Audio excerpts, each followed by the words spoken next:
তাহলে আজকে আমরা শিখবো কি অনুলোম বিলোম প্রাণায়াম।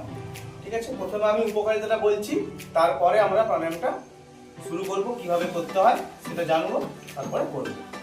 দেখো, অনুলোম বিলোম প্রাণায়াম করলে আমরা যখন শ্বাস প্রশ্বাস কি করছি, অক্সিজেন নিচ্ছি, কার্বন ডাইঅক্সাইড ছাড়ছি। আর অনুলোম বিলোম প্রাণায়ামে আমরা বেশি করে অক্সিজেন নিচ্ছি, বেশি করে কার্বন ডাইঅক্সাইড ছাড়ছি। ঠিক আছে, এতে কি হচ্ছে, আমাদের শরীরের ভিতরে যে নাড়িগুলো আছে ওগুলো শোধন হচ্ছে, আমাদের শরীরে অক্সিজেনের পরিমাণ বেশি করে যাচ্ছে। ঠিক আছে, যার ফলে আমাদের শরীরে অনেক রকমের রোগ জ্বালা, যেমন ধরো সহজে কফ সর্দি এগুলো আমাদের হবে না, আমাদের হজম ক্ষমতা বাড়াবে। ঠিক আছে, কোষ্ঠকাঠিন্য যাদের প্রবলেম হয় বা পায়খানা হয় না, সহজে পরিষ্কার হয় না, তাদের ক্ষেত্রে পায়খানা সহজে পরিষ্কার হয়ে যাবে, গ্যাস অম্বল দূর হবে। ঠিক আছে, এবং আমাদের ব্রেনের বিকাশ হবে, আমাদের ধৈর্য শক্তি বাড়বে অনুলোম বিলোম করলে, এতে পড়ায় সহজে মন বসবে, পড়া সহজে মুখস্থ হবে। ঠিক আছে, তো প্রতিদিন সকালে তোমরা ঘুম থেকে উঠে ফ্রেশ হওয়ার পরে অনুলোম বিলোম প্রাণায়াম মিনিমাম 5 মিনিট করবে প্রত্যেকে।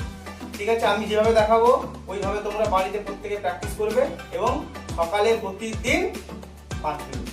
মনে থাকবে সবার? সবাই সোজা হয়ে বসো, চোখ বন্ধ করো। আচ্ছা, প্রাণায়াম যেটা আমরা করবো সেটা অনুলোম বিলোম প্রাণায়াম করবো। অনুলোম বিলোম মানে নাক দিয়ে, একটা নাক দিয়ে আমরা শ্বাস নেব, অন্য নাক দিয়ে ছাড়বো। তোমার চোখ খুলে দেখো একবার, সাধারণ চোখ খোলো।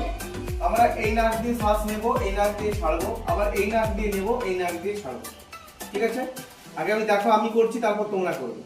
ঠিক আছে, দেখো, ডান নাকটা আমি কি করলাম, বন্ধ করলাম, এটা দিয়ে নিঃশ্বাস নেব। হ্যাঁ,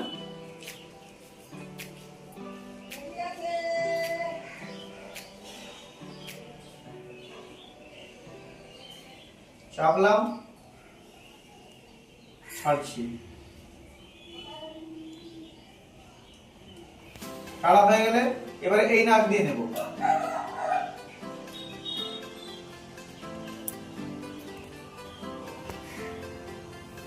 এই নাক দিয়ে ছাড়ছি। ঠিক আছে, চলো সবাই সোজা হয়ে বসো, সবাই শ্বাস নাও, বাঁ দিক দিয়ে চাপো, এবার ডান দিক দিয়ে ছাড়ো, সোজা মাথা সোজা, আমাকে উপরে রাখো। আবার এটা দিয়ে নেব, একই হাত চেষ্টা করতে হবে, আস্তে আস্তে শ্বাস নেব।